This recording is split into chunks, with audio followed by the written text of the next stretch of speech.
Sebelum keluar dari bandara, Vicky dan Tania diberhentikan oleh 2 orang dari DGCA, Dirjen Perhubungan Udara India.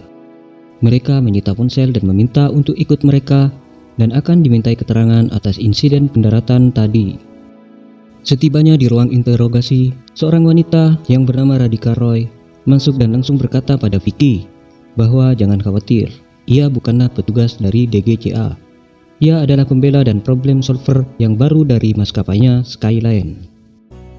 Dia hanya meminta Vicky untuk berpikir 2 kali sebelum menjawab pertanyaan-pertanyaan dari DGCA.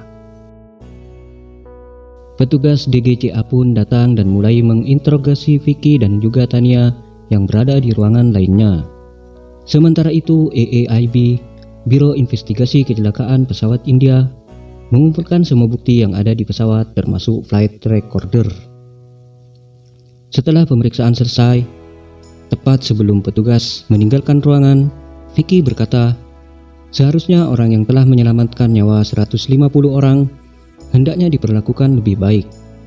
Namun sayangnya jawaban petugas itu membuat Vicky shock. Dengan mengatakan bukan 150 orang, akan tetapi hanya 149 orang. Seorang wanita tua yang bernama Alma Astana meninggal dalam perjalanan ke rumah sakit. Seketika Vicky teringat dengan wanita tua yang dijumpainya di dalam pesawat. Scene beralih ke kantor AAIB yang memperlihatkan 2 orang petugas melaporkan hasil temuan mereka kepada atasannya Mr. Narayan Vedan. Setelah membaca hasil laporan itu, Narayan bertanya apakah Anda sudah memeriksanya. Narayan pun menyerahkan kembali berkas itu dan meminta untuk diperiksa sekali lagi. Rupanya petugas itu banyak melakukan kesalahan, seperti salah memasukkan tanggal, salah menjumlah, dan lupa menandatanganinya. Narayan minta untuk diperbaiki. Namun ketika si petugas membuka lembar terakhir, raut mukanya seketika berubah. Rupa-rupanya itu adalah surat pemecatan. Narayan berkata tugas AAIB adalah mencari kesalahan, bukan membuat kesalahan.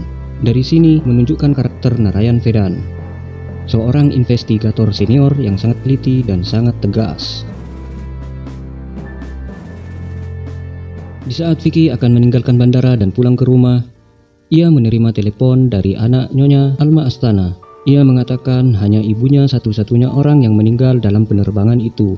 Bagi semua orang, Anda mungkin adalah pahlawan. Tetapi bagiku, Anda hanyalah seorang pembunuh. Tentu saja hal ini semakin menambah rasa bersalah Vicky.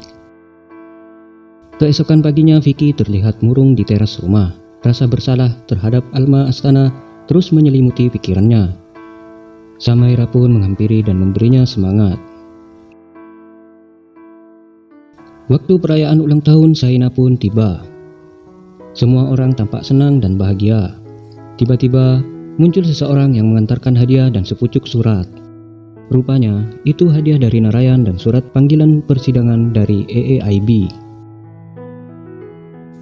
Sementara itu di kantor Skyline, si bos yang bernama Suri sepertinya sangat senang dengan pemberitaan media akhir-akhir ini karena harga saham Skyline yang terus naik.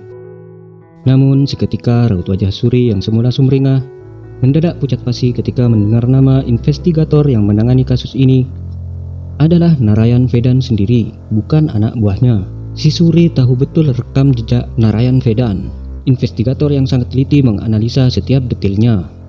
Maka dari itu ia butuh seorang pemberi arahan terbaik kepada pilotnya.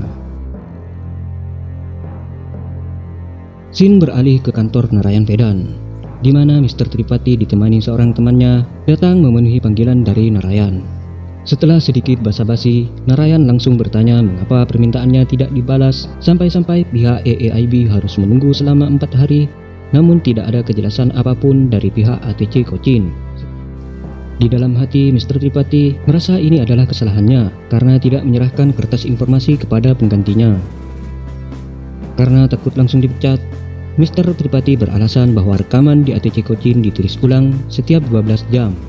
Mendengar jawaban seperti itu, Narayan pun sangat marah karena rekaman itu adalah bukti yang sangat valid dalam penyelidikan ini dan pihak ATC Cochin menghilangkannya begitu saja. Singkat cerita, scene beralih ke kediaman Vicky, di mana Vicky sangat serius menonton siaran televisi yang membuat pemberitaan meninggalnya Nyonya Alma Astana dalam penerbangan malam itu. sebagai satu-satunya korban yang meninggal dunia.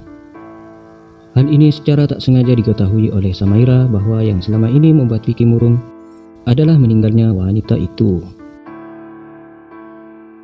Keesokan harinya di ruang tunggu sebelum sidang dimulai, Vicky dan Narayan saling beradu pepatah India. Hal ini dilakukan Narayan agar dapat meruntuhkan mental Vicky dan berharap Vicky mengakui kesalahannya. Singkat cerita, sidang pun dimulai. Pertanyaan demi pertanyaan, bukti demi bukti yang Narayan keluarkan dapat disanggah dengan baik oleh Vicky. Merasa semua pertanyaannya dapat dimentahkan oleh Vicky, akhirnya Narayan pun meminta kepada majelis untuk mengintegrasi Vicky dengan alat pendeteksi kebohongan. Mendengar hal itu, Radhika Roy menyela dan menghampiri Vicky bahwa hal itu bukanlah suatu kewajiban. Vicky bisa saja menolaknya. Akan tetapi karena merasa tidak ada yang disembunyikan olehnya, maka Vicky pun bersedia ditanya dengan menggunakan alat pendeteksi kebohongan. Setelah alat itu terpasang, pertanyaan demi pertanyaan pun dijawab Vicky dan tak ada satupun jawaban Vicky yang berbohong. Hingga sampailah pada pertanyaan apakah Vicky minum hari itu. Vicky menjawab, "Ya, aku minum hari itu." Narayan pun tampak senang seperti mendapatkan senjata untuk menjatuhkan Vicky. Namun secara tiba-tiba Vicky melanjutkan perkataannya bahwa pada hari itu ia minum air dan minum kopi. Seketika mesin menjawab benar. Narayan pun marah dan langsung bertanya dengan nada tinggi, "Apakah Anda minum alkohol hari itu?" Vicky menjawab, "Tidak," dan mesin pun membenarkannya. Dan hal ini pun membuat Narayan heran. Pada sidang keesokan harinya, giliran Tania yang dikejar pertanyaan oleh Narayan. Tampaknya Tania sedikit gugup dan canggung menjawab setiap pertanyaan dari Narayan yang memang ahli dalam mengaduk-aduk kondisi psikologis dan emosi seseorang. Narayan pun kembali bertanya kepada Vicky apakah Vicky cukup beristirahat sebelum penerbangan. Vicky menjawab, "Ya, istirahatnya sangatlah cukup." Narayan pun memanggil asistennya yang bernama Anjali yang hanya membawakan segelas air. Sembari minum air, Narayan bertanya, "Begitu kau mendengar nama Anjali, kenapa wajahmu pucat, Kapten? Apakah kau kenal wanita ini?" Karena memang tidak kenal, Vicky menjawab tidak. Rupanya di sini Narayan sudah mengetahui perihal Vicky dan temannya berpesta semalaman dengan seorang wanita bernama Anjali. Sekonyong-konyong seorang wanita masuk ke ruang sidang. Seorang wanita yang tidak asing lagi bagi Vicky. Dia adalah Anjali Mathur. Ya, Anjali, wanita yang berpesta bersama Vicky dan Sandy hingga pagi. Narayan mengalihkan beberapa pertanyaan kepada Anjali. Dan Anjali mengatakan semua hal yang terjadi malam itu termasuk minum alkohol.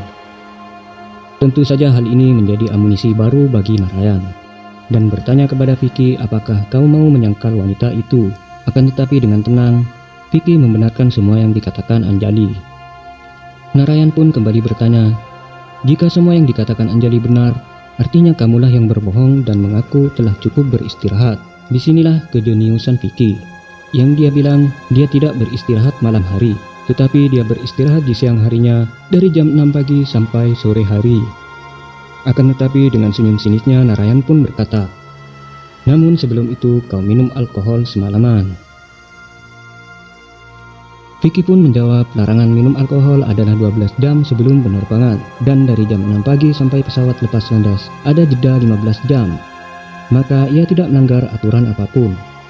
Jawaban yang sangat jenius. Pertanyaan beralih ke Tania tentang botol gin, dispirin, dan kopi. Siapa yang meminumnya? Sambil terbata-bata ia berkata, "Vicky lah yang meminumnya." Sambil terus memainkan emosi dan psikologis Tania, sampailah Narayan pada suatu pertanyaan tentang keadaan visibilitas saat itu. Dengan gugup dan canggung, Tania pun menjawab bahwa aku tidak bisa melihat apa-apa. Kapten pun tidak bisa melihat apa-apa. Dengan nada yang tinggi, Narayan kembali bertanya, bagaimana mungkin seorang pilot bisa mendaratkan pesawat tanpa melihat? Dan akhirnya, Tania pun keceplosan. Dan bingo, Tania termakan umpan dari Narayan.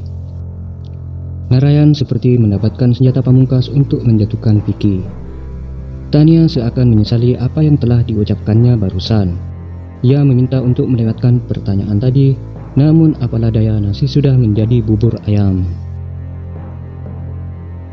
Narayan beralih kepada Vicky dan mengatakan setumpuk kesalahan Vicky, serta lagi-lagi menjadikan kematian Nyonya Alma untuk meruntuhkan mental Vicky.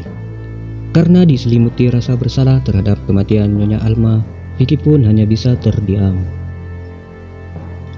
Sidang hari itu pun ditunda besok untuk pembacaan putusan. Malam harinya Vicky tampak murung dan putus asa, pasrah dan seakan tidak peduli lagi dengan keputusan apapun yang akan diberikan kepadanya di pengadilan besok. Samaira mendekatinya dan memberinya semangat dan langsung mengajak Vicky pergi ke suatu tempat. Ternyata Samaira mengajak Vicky ke rumah anak Nyonya Alma Astana. Di sana Vicky menjelaskan bahwa dia sudah mengusahakan yang terbaik. Akan tetapi anak Nyonya Alma kembali menutup pintunya, seakan tidak memberi maaf kepada Vicky. Keesokan harinya, tepat sebelum Narayan membacakan putusannya, anak Nyonya Alma terlihat menghadiri persidangan dan duduk di sebelah Samaira sambil tersenyum kepada Vicky. Sesaat kemudian Vicky mengangkat tangan dan berkata, alasan memilih runway 34 bukanlah secara acak atau kebetulan. Landasan pacu memang tidak terlihat saat itu, tetapi Vicky bisa melihatnya, bukan dengan mata melainkan dengan ingatan. Karena dulu Vicky lebih sering mendaratkan jet pribadi di runway 34 dan Vicky ingat betul setiap inci dari runway 34 tersebut. Mendengar hal itu, Narayan berdalih bahwa Vicky adalah seorang yang sangat pandai berbohong dan hanya pandai mengarang cerita. Dengan sombongnya, Narayan pun menentang, tidak akan ada yang bisa membuktikan kalau seorang pilot bisa mendaratkan pesawat dalam keadaan mata tertutup. Tiba-tiba, Vicky pun berkata, aku bisa membuktikannya. Narayan pun terlihat bengong, sampai akhirnya Vicky pun melanjutkan perkataannya dengan menggunakan flight simulator. Di dalam flight simulator, kondisi cuaca disetel sesuai dengan keadaan cuaca sewaktu pendaratan. Singkat cerita, dengan segenap ingatannya, Vicky akhirnya berhasil mendaratkan pesawat dalam keadaan mata tertutup, sampai-sampai membuat takjub anak buah Narayan yang ikut dalam flight simulator. Akhirnya tiba saatnya pembacaan putusan. Mr. Tripati akhirnya dipecat dari pekerjaannya dan Vicky hanya mendapatkan skorsing selama 3 bulan saja. Seusai persidangan, Vicky menghampiri Narayan dan bertanya kenapa ia hanya mendapatkan skorsing seringan itu. Narayan pun menjawab, selama 40 tahun dalam karirnya tidak pernah melihat seorang pilot bisa melakukan hal ini dan ia tidak ingin menyanyiakan pilot terbaik yang ada di negeri ini. Akhir scene pun diperlihatkan Mihika yang mengaku bahwa Batolgin di pesawatnya adalah miliknya. Namun dengan bijak Vicky berkata, dan akhirnya film pun tamat. Oh iya, sekedar mengingatkan bahwa nonton filmnya secara lengkap lebih seru daripada hanya nonton spoilernya saja. Oke, terima kasih sudah menonton sampai habis, semoga Anda terhibur dan sampai jumpa lagi di konten-konten kami berikutnya. Dan kalau ada sesuatu yang ingin disampaikan, jangan lupa tulis di kolom komentar.